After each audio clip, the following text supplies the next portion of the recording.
Good morning. Here I am in Nicosia in Cyprus, starting a workshop today, 3-day, tonight and then Saturday and Sunday. Workshop here on switching on the power of yoga through understanding the principles of practice, the principles of deep practice in relationship to the deep feminine Shakti, and how that moves through us and is us and is everything we are. Mind, feeling, body, thoughts, delusions, illusions, deceptions, everything is what she is. The snake eating the mouse eating the grain. Like it says in the Bhagavad Gita, everything is sacrifice. And exploring this realm of impermanence and finding ways of understanding who we are in this is what deep yoga is really about. Yeah, so that's what we're doing this weekend in Nicosia. But I just wanted to say hello, really. Nicosia is an interesting city. I really like it. It's, went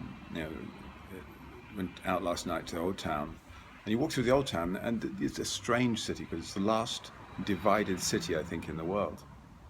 There's a big wall down the middle of it, like the Berlin Wall, and that wall divides the Turkish Cypriots from the Greek Cypriots. There was a Turkish invasion here, I think in the 70s. There was boatloads of Turkish people came over and took the northern half of the island, or northern 40%, I think, of the island, and half of this city. And there's, Greek people were turfed out of their houses, sent packing in the night time off to the south. There was an invasion, and that invasion has not ended.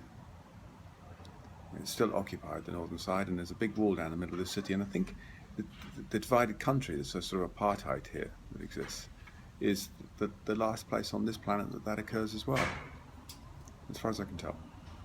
So it's an interesting situation we're in here in Nicosia, and it's a great place to come and share some yoga and to look deeper into this. I've been doing some stuff recently on the rules of life. Just looking at the different rationale of understanding some stuff, and I've come up with some of that, I think, and there's a few pieces. There's a few like, full well that this experience, and the thing that's being experienced are both going to end. That's right. Yeah. And the experiencer is going to end. This nervous system experience will terminate. You will die. Death happens. Death is just change. Death's just change. It's things changing. It's green leaves turning to brown, turning to gold, turning to dust. It's these bodies turning back into dust, and air and water and all the other constituent components of which we are. So death is just change, and the thing about change is change happens, and change always happens. Everything changes. Everything changes always. It's all seamless, flowing change, and it's all changing. And there's nothing you can do about that. So all the strategies of control that we try to adopt to be in charge of that just don't work. So there's nobody capable of being in control, really, of change, though try as we might. Yeah, so there's some basics first of all, okay? The next one is that let me think here. Change. The doer defines the experience. The sense of doingness, the thing that the actor in us, the one that believes it acts, that one defines the nature of the experience that's occurring, the relationship with the phenomena that are arising. So you define the nature of the experience as either painful and suffering and desperate, or you can define it as joyous. Suffering is optional, and that's a terrible thing to say, of course, isn't it? Because it suggests that all those people who suffer are choosing suffering. Well, they sort of are and they aren't, because there isn't a choice involved in that. It's just biological algorithms running through them. It's the matrix of thinking and feeling and conditioning and everything like that, all these vortices of pattern that are defining that experience. It's not really choice. But within that choicelessness of biological algorithm matrix of conditioning, there arises the possibility of choice. And in that possibility of choice there comes freedom. And that freedom is the choice, yeah, to suffer or not to suffer. Yeah, there's some shit happening and it hurts right now. My body hurts. There's some bits in my... I had a road crash a while ago. There's bits in my body that hurt. And I could turn that into incredible suffering. And some days I'm really tempted to. Really am, you know. There's other shit going on in my life, you know. And there's all sorts of stuff, you know, that's life. And what you do with it, you do something with it, don't you? Anyway.